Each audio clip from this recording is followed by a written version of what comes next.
Yo, hey, this shit easy, nigga. Hey, all I'm talking about, nigga, I'm still out here trying to get it. Contender Regime Boxing checking back in with y'all, man. What's good? We got a big fight this weekend, man. It's fight week yet again. A big fight this weekend, June 10th. We have Josh Taylor versus Teofimo Lopez. Josh Taylor defending his WBO championship title. He was the undisputed champion at 140, but after the Jack Catterall fight, some things happened. He was supposed to do the rematch, ended up getting injured, ended up getting stripped from his other titles. Other guys have since then fought for those titles, and now he is down to the WBO championship belt. And Teofimo Lopez, a guy who is moving up at 140, has had since then, since he's moved up, has had a couple of fights. Didn't look particularly well in those fights, especially in the Sandor Martin fight. And he's now vying for an opportunity to become a two-division champion. He was the unified champion at 135. Had a nice career at 135. Was able to get some good victories, beat Vasily Lomachenko. And, now it's an opportunity for Lopez to prove himself in another division versus who I would call the number one fighter in the division. I think it's a toss-up between Josh Taylor and Regis Prograis. However, since Josh Taylor has already beaten Regis Prograis in a very competitive fight, a lot of people thought that fight could have went either way. You have to give Josh Taylor the nod as the number one fighter in that division. And I want to give kudos to both guys. Number one, for Josh Taylor, for Josh Taylor, with him being already undisputed, he already went through the gauntlet. He already pretty much cleared out 140. For him to take on a fight like this, I think it speaks volumes for his competitive spirit. It speaks volume for his confidence and belief in himself to fight a guy who has a lot to prove. Even though Lopez has accomplished some things at 135, he hasn't looked great at 140. So I think Lopez going into this fight with a lot to prove. It could be a dangerous fight. He's a younger guy. He's explosive, got power, got hand speed. That's always a dangerous combination. For Josh Taylor, though, he's coming into this fight with a lot to prove as well because of the controversial win over Jack Catterall and people feeling like, well, he lost that fight and then he got injured leading up to the rematch, and the rematch never happened. Some people thinking that he ducked Jack Catterall. So it's a dangerous fight for Lopez as well, simply because Josh Taylor has a lot that he feel like he got to prove. And then on top of that, skill-wise, it's a tough matchup for Lopez. This is going to be, in my opinion, a big fighter that he's facing, a taller guy. We know that Lopez has had issues fighting longer and taller guys. Then on top of that, this is probably the biggest guy that he's fighting with this type of skill set. He's been in the ring with Loma, who is an incredible fighter in his own right, but Josh Taylor is a bigger guy, also a southpaw, and has a ton of skill to boot. So this is going to be a great fight, very challenging for both fighters. Let's talk about keys to victory.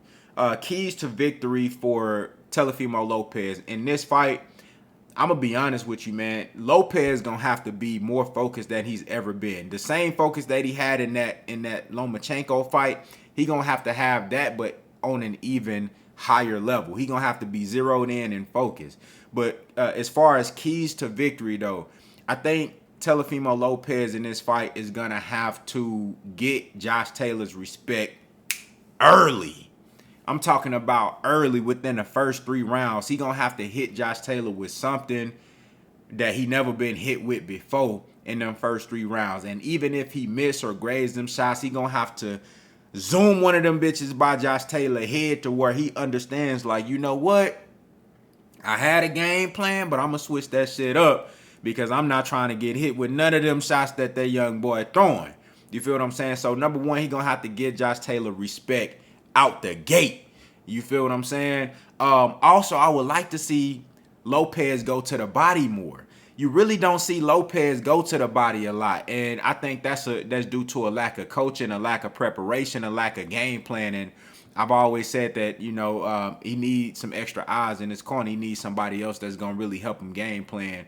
I think his pops is taking him as far as he can. But again, I'm also the same person that told y'all that Teofimo Lopez is peaked already. We already seen the best of Lopez. I think he's a very explosive and gifted fighter from a physical and natural gift and ability standpoint, but skill wise, I think he's underdeveloped, and I think he's already pretty much peaked. But it's still not too late to go to the body and to incorporate those things into your repertoire. You know what I'm saying? We seen Deontay Wilder in a third fight at age 36 years old, in a third fight with Tyson Fury, start to go to the body once he got a new coach in there. You know what I'm saying? So I would love to see Teofimo Lopez go to the body in this fight. I think it's going to be key to slow down Josh Taylor so he won't have so much stamina and energy later on in the fight, because Josh Taylor is a boxer puncher. He can box, he can bang, he can move, and a lot of what he does great is going to be predicated off of controlling range and distance and being able to use the entire ring when he want to use the entire ring. So I think Teofimo Lopez is going to want to go to the body early to take that option away from him later on in the fight. Another thing that Lopez is going to have to do, he going to have to use the jab consistently to work his way on the inside. That's going to be a huge key for Lopez, something that I think he lacks. I think he abandons the jab often.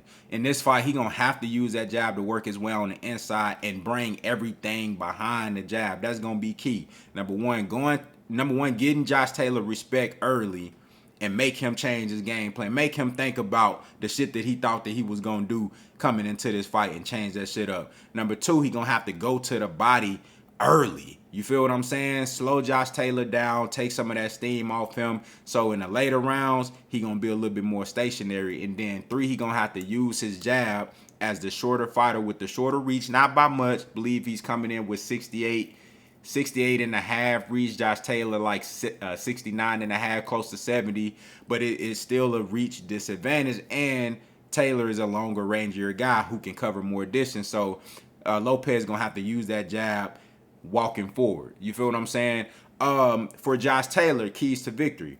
I think in this fight, Josh Taylor don't have to do anything. He don't have to like really do anything drastic or change anything drastically to be successful in this fight. I think number one, he gonna have to be on this jab early on. He gonna have to be on his jab the entire fight, but establish the jab early so you can control that distance. Establish the jab and the distance early in this fight for Josh Taylor. Also for Josh Taylor, I think the straight left hand is gonna be key. You know what I'm saying? The straight left hand. I saw with Kambosos, Teofimo Lopez didn't do well with getting out of the way of straight punches. I also saw in the Lomachenko fight late down the stretch, in the second half of that fight, we know Loma, he throws straight punches. He get at you with straight punches, and he was knocking Teofimo Lopez's head back for the better part of them last 5 or 6 rounds with straight punches. I think Josh Taylor is going to want to use his jab, of course, but bring that straight left behind it. I think he's going to find a lot of success with the straight left. And then also, I think he needs to be physical with Lopez and frustrate him in time. So when Lopez do get close and want to let off a whole lot of offense, tie him up, similar to how he did when he fought Jose Ramirez. You know what I'm saying? Jose Ramirez was a very good kung fu fighter. Likes to throw a lot of punches, like to go to the body. What he did when he got close, tie him up, and when they break off of him, you get back to work. You know what I'm saying? So, number one, the jab going to have to be active and consistent throughout the entire fight. And then he going to have to bring that straight left hand behind it. Straight punches is going to be a downfall for Lopez in this fight. And then also, Be physical, tie his ass up, frustrate him, get physical with him, because we already know mentally Teofimo Lopez, he can be broken, or you can kind of throw him off mentally, and it's not hard to do. You know what I'm saying? You can get in his head. I already see in the pre-fight banter that you know what I'm saying? He a little bit emotional. He a little shaky. You know what I'm saying? So I think it'll be easy for a crafty guy like Josh Taylor to frustrate Teofimo Lopez. So I think what you will see in this fight is a chess match for the first 3 to 4 rounds, and then in those mid rounds, I think it's gonna start getting tricky. You feel me? I think that's when you're gonna see Lopez start letting off some big shots. I think Lopez is gonna find out that it's harder to hit Josh Taylor than he thought, and I see Josh Taylor winning this fight. My final prediction: I see Josh Taylor winning this fight by unanimous decision. But do not be surprised if Josh Taylor stops Teofimo Lopez. Reason why? Because, and I don't think it's necessarily gonna be a knockout. I think Teofimo Lopez fuck around and quit. You know what I'm saying? I think TKO, ref stoppage, somebody throwing the towel, or Teofimo Lopez fuck around and quit. But I'm calling it Josh Taylor by unanimous decision. I think he's going to put on a dominant performance. There are going to be moments in this fight where Lopez lands big stuff and the crowd goes, wow, it's going to be in Brooklyn or at the Madison Square Garden. I know that's in New York. Teofimo Lopez is from New York. So there's going to be a lot of his fans in there. People going to go crazy when he land big shit. He's going to have his moments. But I think Josh Taylor weathers the storm, and I think overall he pieces up Lopez, lands combinations. The jab is gonna be active. That straight left hand is gonna be active for Josh Taylor, and I think Lopez is his face is gonna be scarred up, cut up, beat up. He gonna get frustrated all night, and I think Josh Taylor beats him to a dominant UD. He might end up stopping Lopez. Do not be surprised if Josh Taylor stopped Lopez. So that's my final prediction for this fight. I think it's gonna be a fantastic fight. It's a great stylistic matchup. I wouldn't be super surprised if Lopez landed a shot and stopped Josh Taylor, because we know that Lopez got power. You know what I'm saying? And Josh Taylor sometimes can get a little bit reckless when he's backing out, coming from the inside, backing out and resetting. He can get a little reckless. So I wouldn't be surprised there, but I think Josh Taylor is the better fighter, the more skilled fighter. He's a bigger guy. He's a more true 140-pound fighter, and I think he just have more crafty veteran moves, and I think he's more mentally tough, and I think he'll end up frustrating Teofimo Lopez and doing a lot of damage in this fight. I don't think Lopez is going to be the same after this fight. I don't think Teofimo Lopez is the same after this fight. Mentally, you already see he questioning himself. I don't think he the same after this fight. You know what I'm saying? I think Josh Taylor takes a lot out of Lopez in this fight. You feel what I'm saying? But y'all let me know what y'all think down in the comments. Who y'all got winning and why? You know what I'm saying? Break it down for me. Give me your picks and give me a good breakdown on why you think Josh Taylor wins or why you think Teofimo Lopez wins, man. Stay tuned. We got more content dropping, man. Contender Regime Boxing. I'll holla at y'all boys, man.